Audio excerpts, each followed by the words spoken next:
तो hello everyone. Start करने जा रहे हैं भाई ओलिव बोर्ड के लाइव मॉका मैथमेटिक्स सेक्शन का सॉल्यूशन 19 जुलाई वाले पेपर का। मेरा टाइम को वेस्ट के हुए स्टार्ट करते हैं। पहले नंबर के क्वेश्चन में देखो क्या दे रखा है अपन को कि क्वेश्चन मार्क की जगह पे क्या आएगा। बहुत ही बेसिक बोर्ड मास का यूज करना है। तो बोर्ड मास के अंदर सबसे पहले ऑफ सॉल्व होता है, फिर मल्टीप्लाई डिवाइड पे जाते हैं अपन। तो भाई देखो, अब ये ऑफ ऑफ का मतलब मल्टीप्लाई होता है, तो परसेंटेज से ये डबल जीरो काट दो।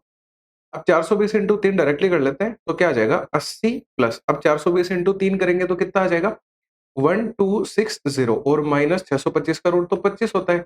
और यहाँ पे क्वेश्चन मार्क है, ये 92 के बराबर है। क्वेश्चन मार्क को इधर ले आते हैं, तो और 92 इधर नेगेटिव में आ जाएगा। एक ही बात है, 80 में से 25 जाएगा तो 55 बचेगा। 55 को इसमें मैं डायरेक्टली जोड़ देता हूँ, या फिर ऐसे लिख लो 1260 प्लस 55 और माइनस 92। तो अब देखो, इसको फर्दर सिंप्लीफाई करने के लिए ज्यादा बेटर क्या है कि ये 92 को इसमें से घटा लो जोड़ने की बजाय। तो भाई 1260 माइनस का कितना आ जाएगा यहाँ पे 7 और 3 37 आ जाएगा। तो 60 में से 37 जाएगा तो कितना बचेगा, लास्ट में 3 आएगा। 3 एक ही ऑप्शन में टिक करके आगे बढ़ जाओ। मिनिमम कैलकुलेशन करनी है भाई। इस क्वेश्चन में देखो क्या है, बढ़िया क्वेश्चन है। एक सर्कल है जिसका सेंटर ओ दे रखा है अपन को। ये सर्कल है, इसका सेंटर ओ है। केएल एक डायमीटर है, तो भाई डायमीटर इस तरीके से जाता है सर्कल का। ठीक है, ये केएल हो गया। ये बोल रहा है एमएन और पीक्यू दो कोड है, ऑपोजिट साइड ऑफ डायमीटर है और दोनों पैरेलल है, मतलब कि दोनों इस तरह की हैं। तो ये पहली वाली इसने एमएन दे रखी है और दूसरी वाली पीक्यू दे रखी है। फिर इसने बोला है कि एंगल जो एनएमएल है वो 30 डिग्री है। एनएमएल मतलब कि ये वाला जो एंगल है ना, ये 30 डिग्री दे रखा है और क्यूपीएल 40 डिग्री दे रखा है, यानी कि ये वाला जो एंगल है ये 40 डिग्री है। ये अपन से एमओपी का मेजर पूछ रहा है। एमओपी ये वाला एंगल बहुत इजी है। देखो, एक छोटा सा दिमाग लगाओ आप कि भाई जैसे अगर मान लो अपन को ये एंगल मिल जाए, तो अपन को पता है कि कोई भी एक कोड या फिर जैसे आर्क होती है, वो सर्कल के मतलब सरकमफ्रेंस पे जो भी एंगल सबटेंड करेगी ना, वो आधा होगा इस वाले का या फिर ये डबल होगा इसका। कैसे भी देख लो, बहुत इजी थ्योरम होती है। तो कैसे भी करके मेरे को ये एंगल फाइंड करना है, ये इजीली मिल जाएगा फिर। तो भाई कैसे करेंगे, अब देखो अपन को क्या पता है कि अल्टरनेट थ्योरम क्या होती है। अल्टरनेट एंगल थ्योरम कि कोई भी दो लाइनें पैरेलल है, एक ट्रांसवर्सल है, तो ये एंगल इसके बराबर होगा, मतलब z या n बनना चाहिए। ऐसे देख लिया करो। तो अब देखो, ये उल्टा z बन रहा है यहाँ पे, यानी अगर ये एंगल 30 डिग्री है तो ये ऊपर वाला सिर्फ 30 हो जाएगा। ऐसे देखो, ये 40 है, ऐसे करके ये देखो z बन रहा है ना, तो ये 40 तो ये भी 40, यानी पूरा एंगल 70 आ गया। अगर ये 70 है तो इसका यहाँ डबल 140 आ जाएगा। यही मेरे से पूछा था। बहुत बेसिक चीजें होती हैं। अगर मतलब अच्छे तरीके से थ्योरम और फॉर्मूले याद है, बहुत इजीली क्वेश्चन को कर सकते हो। क्वेश्चन देखते ही बस मेथड स्ट्राइक होना चाहिए, इजीली हो जाएगा फिर।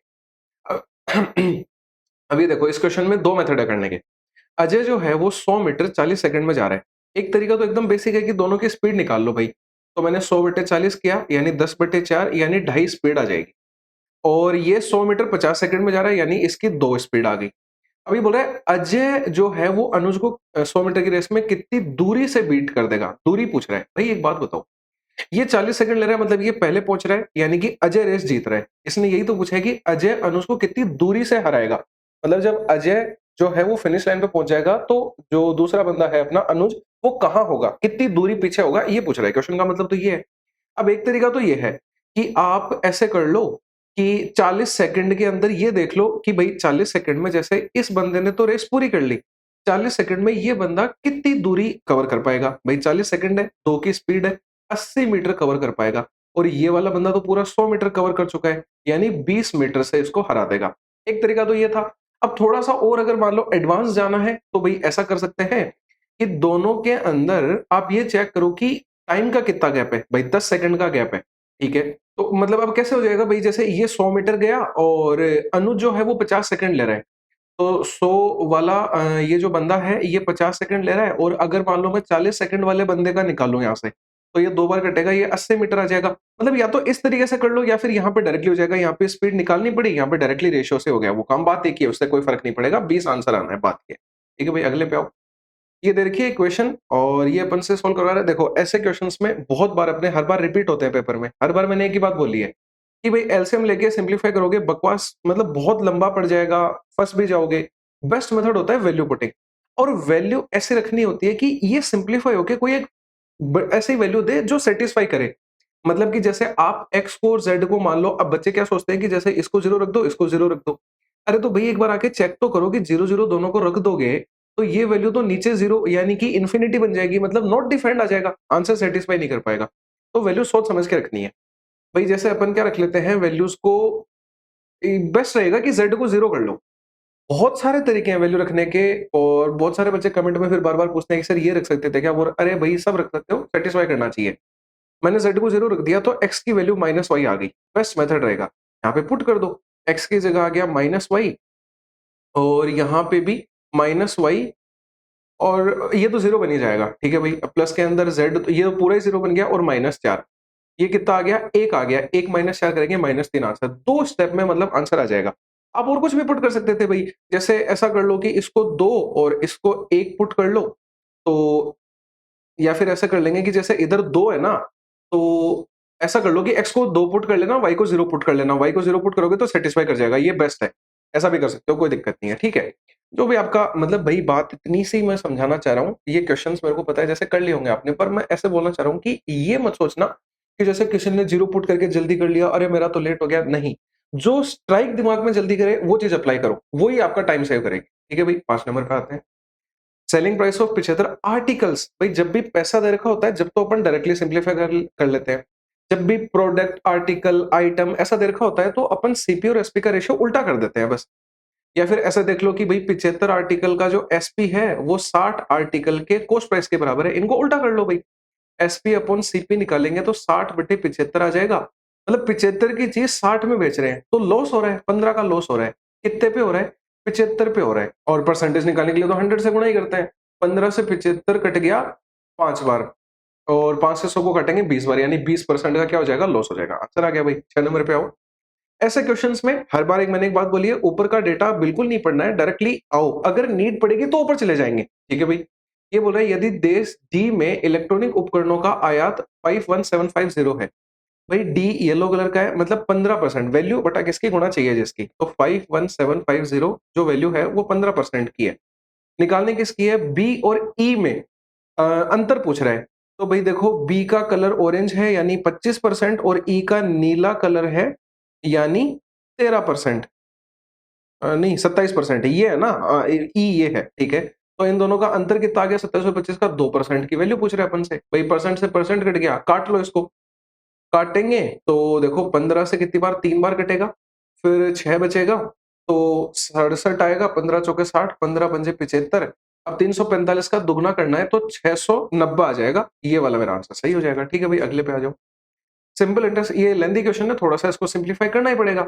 भाई अब एक स्टेप एक्स्ट्रा मत लिखो आप फालतू में कि 1664 बराबर 1280, ऐसा करो मत। फॉर्मूला तो अपन को डायरेक्टली पता है क्या होता है, अमाउंट बराबर प्रिंसिपल प्लस सिंपल इंटरेस्ट होता है। भाई डायरेक्टली प्रिंसिपल को घटा दो ना अमाउंट में से, ठीक है। तो 1664 में से 1280 को डायरेक्टली घटा के लिख रहा हूं मैं, ठीक है। तो यहाँ पे क्या आ जाएगा? ये 4 आ जाएगा, और 8 से 16 जाएगा तो 8 ही आएगा, और यहाँ 3 आ जाएगा, 384 आ गया बराबर में। अब प्रिंसिपल आएगा 1280 इंटू टाइम 2 साल इंटू रेट और अपॉन में 100, ठीक है भाई। अब इसको सिंप्लीफाई करने के लिए ऐसा कर लो कि 128 का ये 3 गुना है, ये बेस्ट है, ठीक है भाई। और ये 20 से 100 5 बार कट गया, रेट अपनी 15% आ गई। अब भाई यहाँ पे 3 साल दे रखे हैं तो 3 साल के लिए 45% रेट हो जाएगी। 1720 का 45% निकाल दो। 0 से 0 कट गया, 5 से काट लो या फिर मल्टीप्लाई कर लो, बात एक ही है। 5 से काट देते हैं, ये 2 बार, ये 9 बार। यहाँ काटेंगे तो 8 और 6 गुणा कर लो, 54 और 9 अठे 72 और 5 77, 774 आ गया। इसको 1720 में जोड़ देंगे अपन। क्यों? क्योंकि 1720 प्रिंसिपल है, उसमें मैं इंटरेस्ट जोड़ूंगा, जब भी तो मेरे को अमाउंट मिलेगा ना। यही तो पूछ रहा है कि बिकम, बिकम का मतलब कितना बन जाएगा, यानी अमाउंट पूछ रहा है। इसमें 774 जोड़ो, लास्ट में 4 2 ऑप्शन में है तो पूरा कर लेते हैं। ये 9 आएगा, और 17 और 7 24, 94 मेरा आंसर आ जाएगा, ये सही हो जाएगा। आओ भाई 8 नंबर पे। ऊपर का डेटा नहीं पढ़ेंगे, इसको देखो। ये बोल रहे हैं कि ratio of total number of packet of Maggi produce in W3 32%। इसका रेशियो पूछ रहा है अपन से W6 के अंदर। W6 में 12% है। अब ऊपर पढ़ने का क्या सेंस निकलता है? आप एक बात ये बताओ। रेशियो पूछ रहा है, भाई अगर मान लो आप 25 लाख का 32% भी निकालोगे तो भी वो 25 लाख और 25 लाख कट जाएगा, वो कभी यूज नहीं करना है। इनका रेशियो निकाला अपन ने, 8 से काट लो, 4 से काट लो, 8 बटे 3 आ जाएगा, 8 रेशियो 3 आंसर आ जाएगा पहला। ठीक है भाई, आगे आओ। एक ट्रायंगल है KLM जिसमें एंगल M 90 डिग्री है। अब ये बनाने की नीड नहीं है, कॉमन सेंस लगाओ। कोसेक K 13/5 दे रखा है, यानी कि ये क्या है? हाइपोटेन्यूस है, ये परपेंडिकुलर है। अगर बेस निकालेंगे, सोल्व नहीं करना है, दिमाग में ट्रिपलेट रखो, 13 5 के साथ में 12 आता है तो पक्का बेस 12 हो जाएगा। ठीक है भाई, 1 माइनस अब cos के क्या होता है, cos थीटा क्या होता है, सोच के देखो। बेस अपॉन हाइपोटेन्यूस अपन ने भाई रट रखा है, पंडित बद्रीनाथ प्रसाद हर हर बोले, तो ये होता है बेस अपॉन हाइपोटेन्यूस। बेस की वैल्यू 12, हाइपोटेन्यूस 13। साइन एल लिखना है, यहां थोड़ा सा दिमाग लगाना पड़ेगा। तो चलो देखो, जो दिमाग नहीं लगा पाते उनके लिए अपन डायग्राम बनाते हैं, जो लगा लेंगे वो तो कर ही चुके होंगे। तो भाई इसने ट्राइंगल के एल एम दे रखा था, के एल एम पे 90 डिग्री है। इसने बोला कि हाइपोटेनियस जो है वो अपनी 13 है, के लिए परपेंडिकुलर 5 है, के लिए परपेंडिकुलर 5 यानी ये 5 और ये 12। ठीक है भाई, अब साइन एल लिख दो। साइन थीटा क्या होता है, परपेंडिकुलर अपॉन हाइपोटेनियस, यानी इस बार 12 बन जाएगी और 13 आ जाएगा, यानी कि 12/13। बस इतना सा ही करना है। ठीक है भाई, अब इसको सिंप्लीफाई कर लो। 13 से 13 तो कट ही जाएगा, दोनों के डिनोमिनेटर में आएगा। ऊपर देखो क्या आएगा, एक मतलब लिख देता हूं मैं, 1/13 और ये 12/13। 13 से 13 कटेगा, 1/12 आंसर आ जाएगा। टिक करके आगे बढ़ेंगे भाई। ठीक है, 10 नंबर पे आओ। अलोन जो है आयुष वो 32 दिन में कर सकता है, और पीयूष जो है और 48 दिन में कर सकता है। एलसीएम ले लो भाई दोनों का। एलसीएम भी आसान तरीके से लेना है, फालतू में फैक्टराइजेशन पे नहीं जाना है। डायरेक्टली जो भी बड़े वाला नंबर होता है उसका 2 गुना 3 गुना करते जाया करो, हमेशा टाइम एंड वर्क वाले चैप्टर में मिल ही जाता है। तो भाई 48 का 2 गुना किया 96, दोनों से डिवाइड हो रहा है। ठीक है, तो 96 टोटल वर्क आ गया, इसकी एफिशिएंसी 2, इसकी एफिशिएंसी 3 आ गई, भाग देके निकाल लिया। ये बोल रहा है आयुष और पीयूष जो है साथ में काम करते हैं, आयुष 6 दिन बाद काम छोड़ देता है। भाई दोनों ने 6 दिन तो काम किया है ना साथ में, तो 6 दिन काम किया, 5 की एफिशिएंसी से मतलब 30 काम हो चुका है। काम मेरा 96 था, उसमें से 30 काम हो गया, तो काम 66 काम बच गया। अब ये क्या बोल रहा है कि अब जो है आयुष काम को छोड़ देता है, तो पीयूष अकेला बचे हुए काम को कितने दिन में करेगा। भाई पीयूष की एफिशिएंसी तो 2 है, 66 काम करवाना है, 33 दिन ले लेगा भाई, तो 33 टिक करो, खत्म हो जाएगा।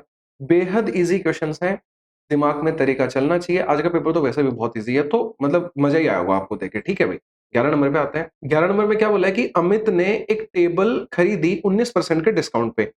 अगर अमित को कोई डिस्काउंट नहीं मिला होता तो अमित इतने रुपए दिया होता, यानी कि 32,908 जो वैल्यू है वो 19% की है।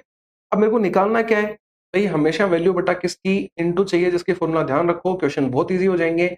बच्चे आधे से ज्यादा बार तो 19 बट्टे ये लिख देते हैं, ध्यान दो चीजों के ऊपर। ये एक वैल्यू है जो 19% की है। ठीक है, तो देखो मतलब समझ में कैसे है कि भाई अमित ने इतने रुपए एक्स्ट्रा दिए होते। एक्स्ट्रा कोई इंसान कब देता है, जब उसको डिस्काउंट नहीं मिलता, यानी ये वैल्यू उसके डिस्काउंट की है। ठीक है, ये पूछ रहा है हाउ मच डिड अमित पे फॉर द टेबल।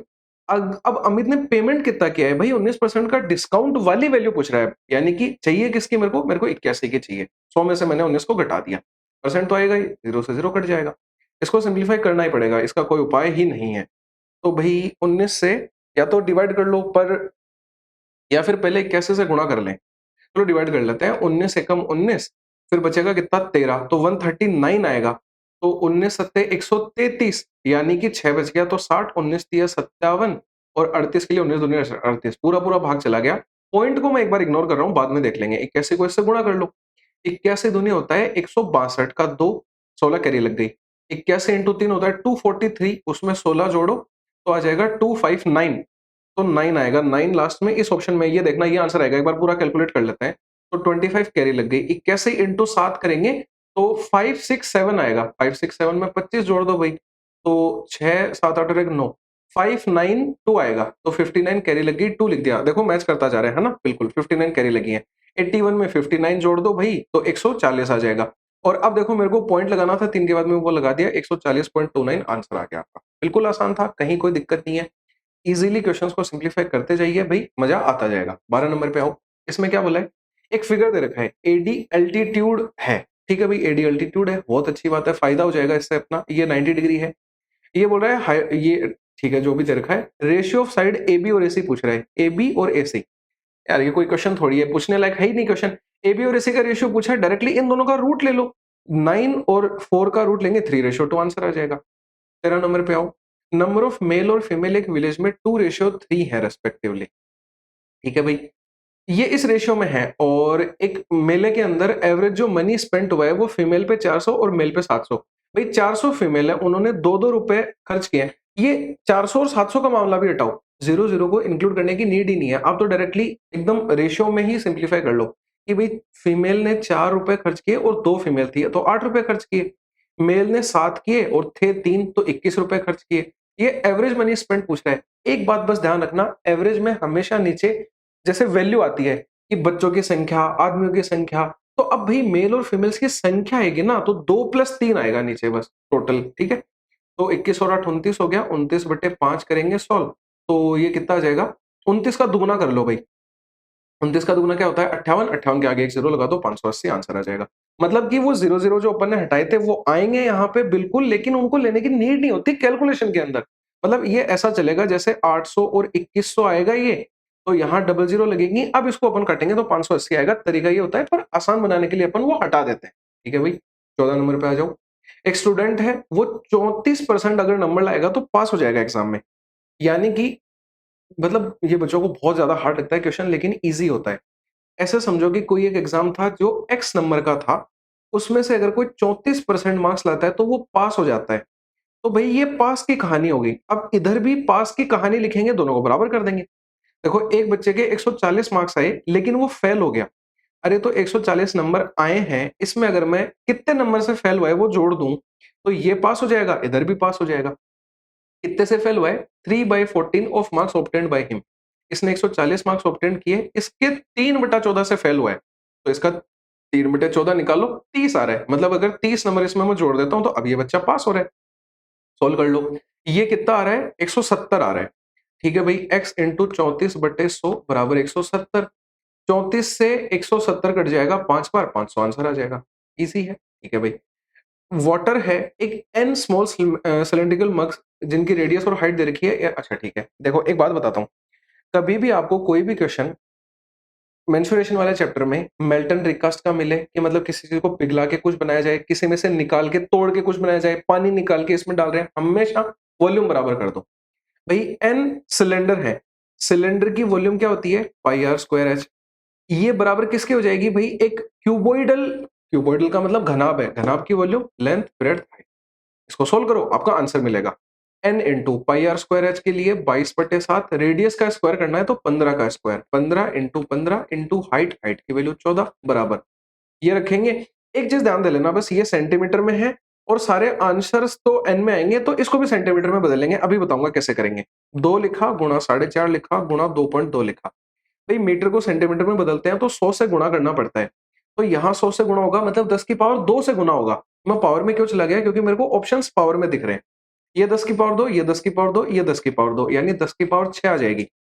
ए की पावर बी इंटू ए की पावर सी होता है ए की पावर बी प्लस सी। तो पावर जब मतलब बेस सेम होते हैं तो पावर ऐड होती है, तो 10 की पावर 2 2 2 2 3 बार था, उनको जोड़ दिया है मैंने, ये ध्यान रख लेना। ठीक है भाई, सोल्व करो। 7 से 14 2 बार कट गया, 2 से 2 कट गया। बाकी इन 2 पॉइंटों से ये 2 जीरो काट देते हैं तो 10 की पावर 4 बच जाएगा, है या ना? 15 से 45 3 बार कट जाएगा, 3 से 15 5 बार कट जाएगा, बाकी 22 से 22 कट जाएगा। तो यहाँ 5 बच गया और इधर 10 की पावर 4 बन गया, आ जाएगा n इजीली। 10 की पावर 4 का मतलब ये होता है, बटे 5 करेंगे, ये 2000 आंसर आ जाएगा, या फिर 2 इंटू 10 की पावर 3 आ जाएगा, ऐसा भी कर सकते हो। 1000 के लिए 3 जीरो आती है तो 10 की पावर 3, ये आंसर टिक करो, आगे बढ़ो भाई। ए ने एक बिजनेस स्टार्ट किया कुछ पैसे के साथ में, पता नहीं है कितना पैसा है। एक एक मान लो उसको, बेस्ट होता है। ए, बी और सी, हाँ सी, 3 बंदे हैं, ठीक है भाई।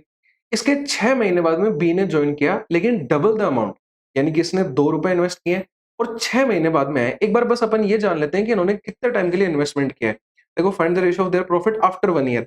मतलब ए ने ₹1 लगाया 1 साल के लिए, बी ने ₹2 लगाए, लेकिन देखो बी 6 महीने बाद में आया था, यानी बी ने 6 महीने के लिए रुपए लगाए। मतलब अब क्वेश्चन महीनों में बदल गया, यानी कि 1 साल में 12 महीने कर दो यहाँ पे। इतना सा बस दिमाग, धीरे-धीरे चीज़ों को करते जाओ, फ्लो के साथ सब होता जाएगा। अब सी पे आते हैं। अब इसके 9 महीने बाद में सी ने बिज़नेस में, तो 9 महीने बाद में यानी सी का पैसा 3 ही महीने तक रहा है पूरी साल में से, और सी ने पैसा कितना लगाया? ए के जितना, यानी ₹1 लगाया लेकिन 3 महीने के लिए। रेशियो पूछ रहा है, भई ईज़ी है, ये 12 हो जाएगा, ये भी 12 हो जाएगा और ये 3। तो अब सिंप्लीफाई करने की भी नीड नहीं है। मेरे को एक बात बताओ, ये दोनों सेम है तो कितना भी कटे, मान लो कितनी भी अजीब वैल्यू आती, दोनों का रेशियो अगर कटने पे भी सेम ही तो आएगा ना। तो 4 और 4 एक ही ऑप्शन में दे रखा है, इसको टिक कर दो ना, काट के टाइम वेस्ट क्यों कर रहे हो? सोच के रहे हो कि किससे कटेगा। ऐसा करना है भाई। 17 नंबर पे आते हैं। ए से मतलब ए जो है वो 2 से बड़ा कौन से में आ रहा है, ये चेक करना है। भाई बोर्ड मास लगा लो, इजी होते हैं ये क्वेश्चन। देखो अब भाई इसको सोल्व करने के लिए क्या करता हूँ मैं, यही सोल्व कर लेता हूँ क्योंकि सबने कर ही लिया होगा। तो 3 दूनी 6, 6 से 18 कट गया 3 बार, 3 इंटू 10 30 बन गया, 30 माइनस 24 करेंगे तो 6 आ जाएगा। 6 का मतलब A3 आएगा, A3 बड़ा है भाई, ये सही है आंसर। ये देखो ऑफ के लिए 48, 48 बटे 12 4 बन गया, ठीक है। A प्लस 4 हो गया। अब इधर वाला कर लेते हैं, ये 12 माइनस 2 यानी 10। तो यहां से भी ठीक है भाई, बड़ा आ रहा है, दोनों से बड़ा आ रहा है, मतलब कि बोथ 1 एंड 2 आ जाएगा। एक बार इसको फिर देख लेता हूं मैं। ये 48, 48 बटे 12 किया अपन ने तो 4 ही आएगा, और यहाँ 12 माइनस 2 तो 10 ही होगा। तो भी हाँ, तो मतलब बड़ा ही आ रहा है, ठीक है भाई, देख लेना, कोई दिक्कत नहीं है। बाकी कैलकुलेशन का क्वेश्चन है, ऐसे क्वेश्चंस में मतलब मेरे समझाने लायक कुछ है नहीं, तो भी कैलकुलेशन मिस्टेक इग्नोर किया करो। 18 नंबर पे आओ। एक ग्रोसर है जो दो वेराइटीज मिक्स करता है। ऐसे क्वेश्चंस में हमेशा आप एलिगेशन लगाने की कोशिश करा करो, इतना इजी बना देगा और कैलकुलेशन भी आसान रहेगी उसमें। तो भाई एक तो है 120 रुपए किलो वाली चाय, एक है 130 रुपए वाली चाय, इनको मिला के कितना करना है देखो। So that after selling the mixture eight इतने पे, भाई एसपी ये है और 20% का गेन हो रहा है। तो यहां तो लेकिन कॉस्ट प्राइस की बात कर रहा था ना, तो देखो यहां पे भी कॉस्ट प्राइस ही लिखनी पड़ती है, बस ये ध्यान रखना डेटा सेम होना चाहिए। तो भाई 148.8 के लिए अब कॉस्ट प्राइस निकालनी है, तो 100 बटे 120 कर दो इसका, क्योंकि प्रॉफिट हो रहा है ना, एसपी पे प्रॉफिट होता है तो 100 बटे 120 करते हैं। हर पेपर में बात बोली है मैंने ये। अगर सीपी पे होगा तो मैं 120 बटे 100 करता, और एसपी पे हो रहा है तो 100 बटे 120, उल्टा हो जाता है बस उसका। और ये सब भी मैं तो बोल रहा हूँ बिल्कुल नहीं करना चाहिए आपको 100 और 120 का लफड़ा। आप तो बस इतना देखो कि गेन हो रहा है 20 का, मतलब कि 120 यानी 12 ध्यान रखो बस। आप तो इस मामले को हटा दो, इसको 12 से भाग दो आप। तो देखो 12 से एक बार, फिर 12 से दो बार, फिर 12 से चार बार। अब ये बाकी सब चीजें एडजस्ट हो जाती हैं, पता है कैसे? जब पॉइंट से 0 कट गया, इस 0 से ये 0 कट गया, तो सिर्फ मैंने 12 से सोल्व किया, 124 आ गया। ठीक है भाई। और एक चीज ध्यान रखना, अगर वेरीफाई करना है तो, कि भाई आपका जो भी यहाँ पे आएगा ना, वो 1 से बड़ा और 1 से छोटा आएगा। ये बेस्ट मेथड होता है। अब इधर घटा लो, ये 6 आ गया, इधर घटा लो, डिफरेंस लेना होता है, हमेशा पॉजिटिव लिखोगे, यहाँ 4। इसका रेशियो निकाल लो, 3:2। इसने यही पूछा है कि किस रेशियो में मिलाने चाहिए थे, 3:2 में। आंसर आ गया भाई। 19 नंबर पे आते हैं। इनमें से कौन सा 9 से डिवाइड होगा? भाई 9 का डिविजिबिलिटी रूल होता है कि सबका जोड़ चेक कर लो। ये तो नहीं हो रहा है, 5 और 4 9, इसमें देखो 8 बच रहा है, ये भी नहीं हो रहा है। 9 9 बनता जाए, उसको उड़ाते जाओ। देखो 5 और 4 9, 6 और 3 9, ये पूरा पूरा डिवाइड हो जाएगा भाई। ठीक है, अगले पे आते हैं। ये अच्छा क्वेश्चन है, दिमाग लगाने वाला है थोड़ा सा। एक डिस्टेंस डी है, जिस a moving body travels varies directly with the time T when it moves. भाई क्या है इसका मतलब? इसका मतलब ये है कि एक बॉडी है जो डी डिस्टेंस ट्रेवल कर ली है, ये जो है वो वेरी करती है directly with time T. Directly का मतलब प्रोपोर्शनल है उसके, यानी कि D is proportional to T. भाई जब भी प्रोपोर्शनलिटी का कांस्टेंट हटाते हैं ना, तो एक कांस्टेंट आ जाता है, मतलब के टी हो गया। या फिर आप इस इक्वेशन को डायरेक्टली भी ऐसा लिख सकते थे, कोई बड़ी बात नहीं है। अब इसने एक कंडीशन दे दी जो इसको सेटिस्फाई करेगी हमेशा। एक बॉय है, वो 33 किलोमीटर ट्रेवल करता है, मतलब डिस्टेंस 33 हो गई, बराबर के। टाइम 3 घंटे लेता है, तो भाई यहां से के की वैल्यू 11 आ गई। अब ये क्या बोल रहा है कि find the equation that relates D and T, मतलब इनमें से कौन से सेटिस्फाई करेगी। के की वैल्यू 11 है, तो के की वैल्यू 11 है। अब ध्यान देना, डी इज इक्वल टू क्या हो जाएगा, 11 इंटू टी। इक्वेशन देख लो कौन सी है, आंसर आ गया। समझ में आया? बहुत इजी लगा, कहीं कोई दिक्कत नहीं है। ठीक है, 21 नंबर पे आओ। एक ये ट्रायंगल है ना, एक ट्रायंगल है पीक्यूआर, बनाते हैं भाई एक ट्रायंगल पीक्यूआर। ठीक है, ये क्वेश्चन भी, ये ट्रायंगल पीक्यूआर बन गया। इसमें क्या बोला है, क्यू एन 18 है। क्यू एन, क्यू एन का मतलब अच्छा मीडियन है, तो भाई क्यू एन ऐसे बनेगी, और ये 18 दे रखी है। ओके, एक सेकंड दूसरे कलर से लिख लेते हैं इसको, वरना दिखेगा नहीं है बाद में। फिर ये क्या बोल रहा है, आर ओ, आर ओ भी मीडियन होगी भाई। ये कितनी है, 12 है। अब बोल रहे हैं इंटरसेक्ट कर रही है राइट एंगल पे, राइट एंगल पे कर रही है, तो पी आर फाइंड करनी है एक तो ये पूरी, और पी क्यू आर का पूरे का एरिया फाइंड करना है। इजी क्वेश्चन है, बहुत इजी है, मैं बताता हूँ क्या करना है इसके लिए। भाई ऐसा करो, ठीक है ठीक है ठीक है, ऐसा करो कि मीडियंस जो होती है ना, उनको, जो मीडियन का इंटरसेक्टिंग पॉइंट क्या होता है, सेंट्रोइड होता है। सेंट्रोइड मीडियन को 2:1 में डिवाइड करता है। भाई इसकी पूरी की वैल्यू 12 है। 12 को अगर 2:1 में डिवाइड किया जाएगा, यानी एक हिस्सा तो कितना बन जाएगा, एक हिस्सा तो बन जाएगा 8, और एक हिस्सा बन जाएगा 4। 8 और 4 12 होता है। ये कैसे निकाला अपन ने, कि 2 और 1 का जोड़ 3 होता है, 12 की वैल्यू 3। अगर 2 वाले हिस्से की वैल्यू निकालेंगे तो ये, 1 वाले हिस्से की निकालेंगे तो ये, यानी 4 दूनी 8, 4 एकम 4। ठीक है भाई। ऐसे ही 18 वाले को 18 बटे 3 करेंगे तो 6 आएगा, यानी एक हिस्सा तो कितना हो जाएगा, 12 हो जाएगा और एक हिस्सा 6 हो जाएगा। अब देखो भाई बेस्ट तरीका है इस क्वेश्चन को सोल्व करने के लिए मैं बताता हूँ। इसने अपन से क्या पूछा है देखो, इसने एक सेकंड कलर चेंज करते हैं, ये ले लेते हैं। इसने पूछा है पीआर, पीआर निकालनी है। भाई एक बात बताओ पीआर कैसे निकाल सकते हो आप? पीआर के लिए एक बेस्ट तरीका है कि अगर ये राइट एंगल है तो ये जो राइट एंगल ट्रायंगल है उसमें ये हाइपोटेन्यूस है। भाई 6 और 8 का ट्रिपलेट 10 के साथ होता है तो ये 10 हो गई और ये मीडियन थी, मतलब इसको बराबर भागों में बांटा था तो ये 10 तो ये 10 यानी पूरी 20 आ गई। अब अगर सिर्फ एक ऑप्शन में 20 होता ना तो मतलब टिक करके आगे बढ़ जाता, अपन एरिया निकालते ही नहीं। पर भाई दो ऑप्शनों में है तो इनको तो कट करो, आंसर इनमें से आएगा। चेक करते हैं भाई एरिया कैसे निकालेंगे। अब एरिया के लिए अपन इसमें ऐसा करते हैं कि कोई भी एक ट्रायंगल का एरिया, ठीक है ऐसा कर लेते हैं, ये बेस्ट रहेगा। इस ट्रायंगल का एरिया निकाल लो और फिर उसका अपन क्या कर देंगे 3 गुणा कर देंगे क्योंकि ये तीसरा हिस्सा होता है इसका।